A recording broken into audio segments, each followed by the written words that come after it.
the stage someone who will come on down. Representative Malcolm Kenyatta, who is here to speak with us.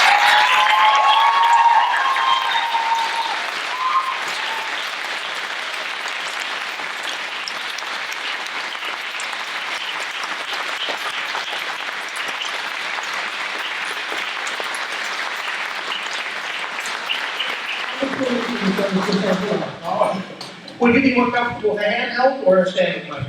Whatever you think I should have. I'm just happy to be here in this room with all of you.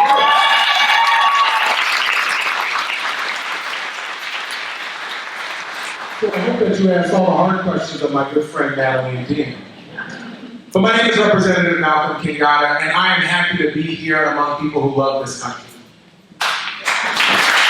And you understand that this democracy is actually worth fighting for. That it's worth fighting for. You know, I've learned over the years that too many people who are in a position of public trust, they don't want to tell you the truth. They don't want to tell you the truth. There's a lot of disincentives to being honest with folks. And so let me start with a hard truth. If you came here today believing that there's going to be any one leader who is going to save us from this moment, I'm here to tell you that's not true. But if you came here today believing that collectively there is nothing that can stop us from meeting this moment, then I'm here to tell you you're in the right place. You know, I've been all across this country, and it's interesting that I'm here today, because last week I was in Palm Desert, another Republican congressional district, where the member was too afraid to come talk to their constituents. And I actually was there talking about Gettysburg. I think a lot about Gettysburg, legitimately do. A number of years ago, I ran for the U.S. Senate. And I gave a speech on the grounds at Gettysburg, and I want to say something today that I said then, those many years ago. I said that democracy requires something of us. It requires something of us. And each and every one of us know, particularly here in Adams County, that, oh boy, did it require something of those brave men on that field that day. That sacred ground. Where folks had to literally take up arms to protect this fragile experiment in self-governance. It required something of the suffragettes who organized in Seneca Falls and all across this nation, because they understood that this country deserved to allow them to fully participate in every single aspect of what it meant to be American. Women across this country demanded it. We know that it required something of the folks who showed up at Stonewall with a belief that this country was big enough for people to be treated with dignity and respect, no matter where they're from or who they love or what color their skin is, however they show up in this country, that this country was big enough for all of us. And I think certainly about 60 years ago, how much it required of the folks who showed up on the Edmund Pettus Bridge. And many of us know about the great John Lewis and others who stood on the front of that line, but I always like to remind folks that there were over 600 people on that bridge. And they didn't know what we now know, that that march and subsequent marches would lead to the passage of consequential legislation that would change the course of history. All they knew for sure, just like we know, that there were dogs at the end of that bridge. All they knew for sure is that there were state troopers armed to the gills at the end of that bridge saying, you better not walk across. All they knew for certain is that there would be water hoses trained on them as they walked across that bridge. People of different faiths, people of different race, people from different regions who believed that America, that our job, the job of every generation, is to make sure that those incredible documents that talk about freedom and justice and fairness, that Constitution that was conceived and signed where I'm from in Philadelphia, it's the job of every generation to make sure that those words actually mean something in our lifetime. That's our responsibility. And it's our responsibility, certainly in this moment, to say no to a guy who thinks he's going to be a king. I will tell you this, I am not bowing to a king. I'm not kissing the ring of a king. I'm not bending the knee to some guy who would be a dictator. And if you watch the official White House pages, he wants to be Pope now, apparently. And he can't even do the damn job that he has right now.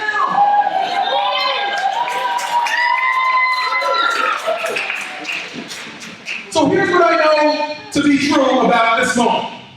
Yes, we are up against an authoritarian who believes that the rules of this country, the laws of this country, don't apply to him.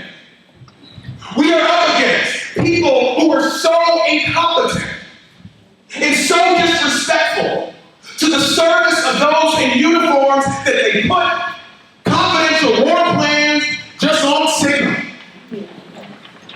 We are up against people who are so out of their depth that we have a Secretary of Education who doesn't know what the hell is going on. And we are up against people like Representative Joyce who have no spine and refuse to show up and do their damn job.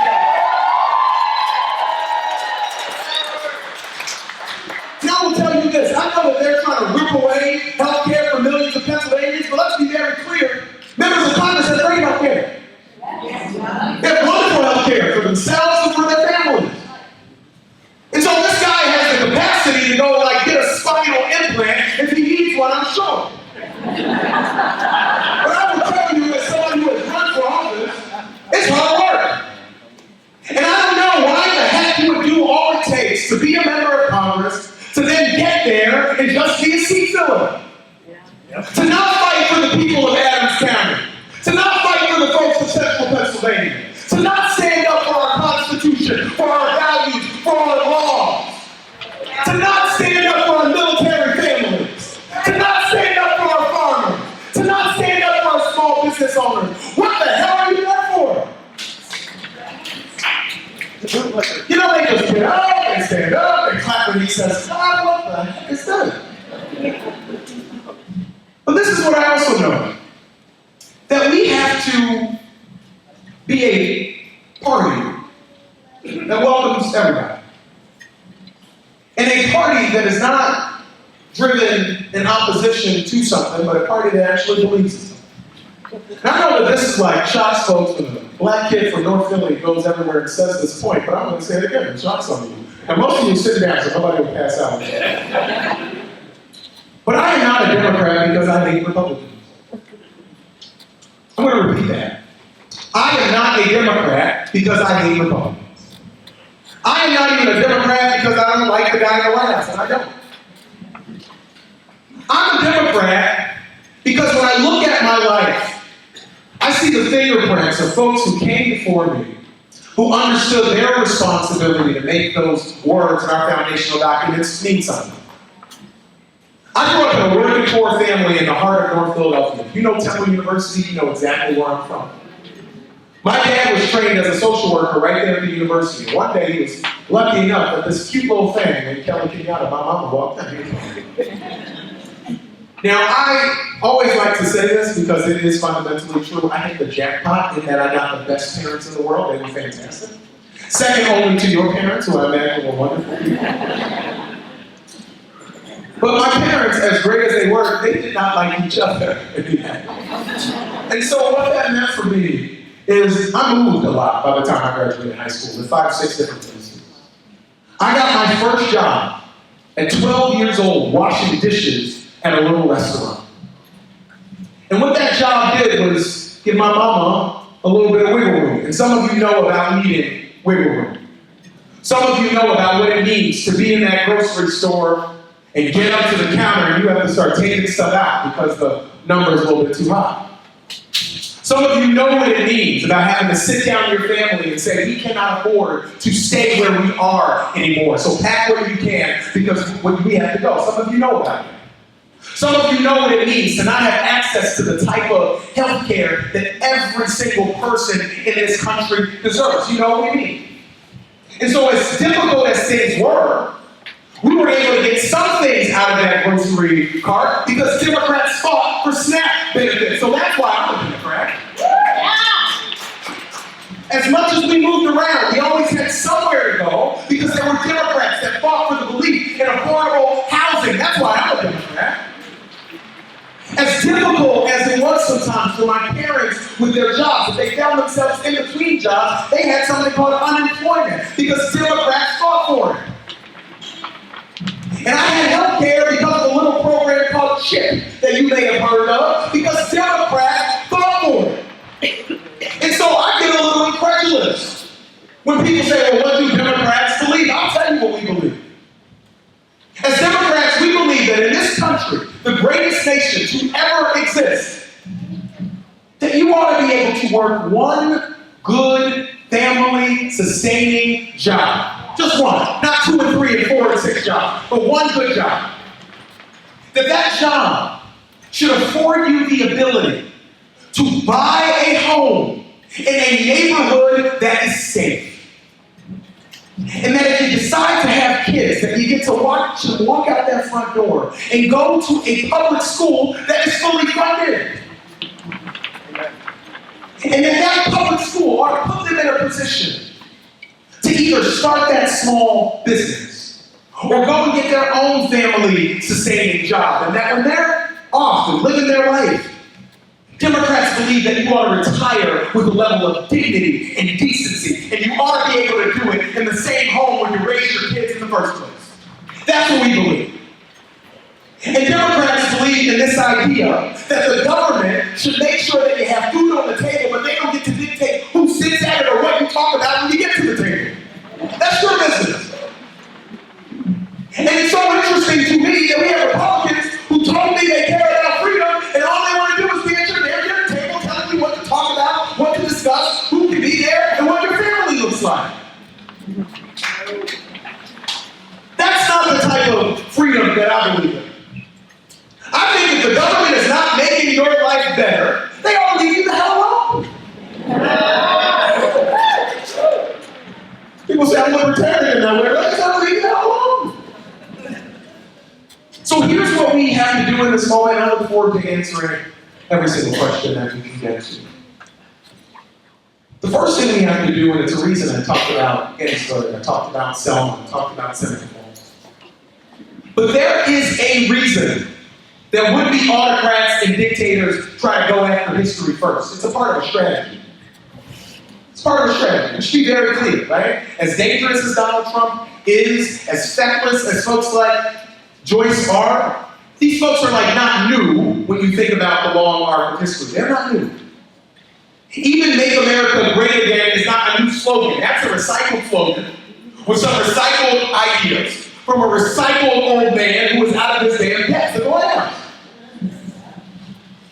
But we should be very clear about this. That this country, when we face big moments like this, when we were up against McCarthyism, when we were up against all of the different movements that I mentioned, for suffrage, for civil rights, for equal justice, for workers' rights, there was never one person who came in and swooped in and fixed it. I think about the miners' strike in Scranton that many people say started the modern-day labor movement. You had a bunch of Polish folks, and Irish folks, and Italians who couldn't even speak the same language but understood that they were getting sick going in those coal mines. The coal barons were making off with a lot of money, but the people who were going down sometimes getting trapped, and if they were lucky, they got to come out and deal with this thing that we now know is called black lung. But their families were barely making it. And so they decided that they had to figure out how to talk across language, talk across region, talk across a lot of different experiences that they had, and organize together to be treated with dignity, decency, and respect. That is how we've always done it. And so there is a tactic of historical revisionism that dictators and autocrats use. Because if you can control control the narrative of the past, then you can try to dictate the future. Because if we make this moment about one person or one politician, we've lost the thread. We already have a politician who says, I alone can fix it. We already got that guy. I want more political leaders who say that we can fix it together. We can do it together. So I did not come here today, my friends, asking you to join the cult of personality of Malcolm X. My husband would not join my cult, and he knows me really well. So if he wouldn't join, I'm not asking you to sign up. I'm asking you to believe in you. I'm asking you to believe in you. And to believe in what we've always done as Americans. Make it about us. Because this is about us. And we're going to fix this together. And let me be clear on this final thing, and I know that we're going to have some folks who are going to come up and tell some stories. These folks are not going to win. Hear me on this. They are not going to win. And I know in this moment it feels dark, it feels scary.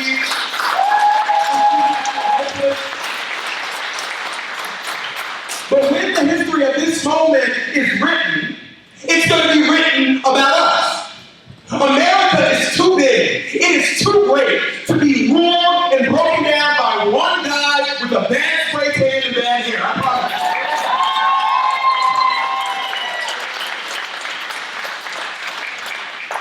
So let's do what we've always done as Americans. Let's remember who the hell we are. It's okay to be scared. It's okay to be worried because things are happening that you should be scared and worried about. So like that's a normal emotional response. So you can let fear visit you. You can let anger visit you. You just can't let it move in. It can stop there for coffee or tea or whatever you got. But it can't move into your guest room because hope lives in your guest room. The future lives in your guest room. And I am confident that if we keep doing what we're doing here today, showing up, meeting people who also understand the significance of this moment, there is nothing we can't accomplish. And so if you leave here today, and you only leave here talking to the people that you already knew when you got here, you missed the point of this moment. The point of this moment is not to just come here and meet. The point of this moment is to know each other. And to know that there's a neighbor who you may not have talked to who also is worried about what tariffs are going to mean for our small businesses and for our farmers who are losing access to markets all across this country. You get to come here today and recognize that there's somebody else who's also concerned about their Social Security check and what that's going to mean about their ability to take care of themselves, pay their mortgage, and live in the house that they're in right now. You're going to meet somebody here today who also depends on Medicare and Medicaid like millions of Pennsylvanians that is at great risk right now.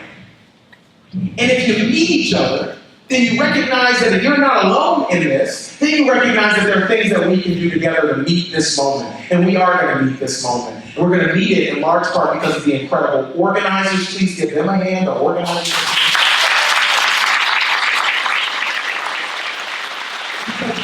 One of you who is brave enough, bold enough to show up in this moment and demand better and different from the people who are supposed to represent you. And if we are lucky, and you all continue to do this work after today, we can have a congressman whose name is not Representative Joyce. We can have members of Congress who actually give a damn about standing up for Adam's family. Who actually believe that their job is to represent you, not represent the president, no matter what party they're in. And have a congressman that's going to actually stand up for the Constitution and for the rule of law. I'm going to stop there, and then I know we're going to be looking for. Thank you. Very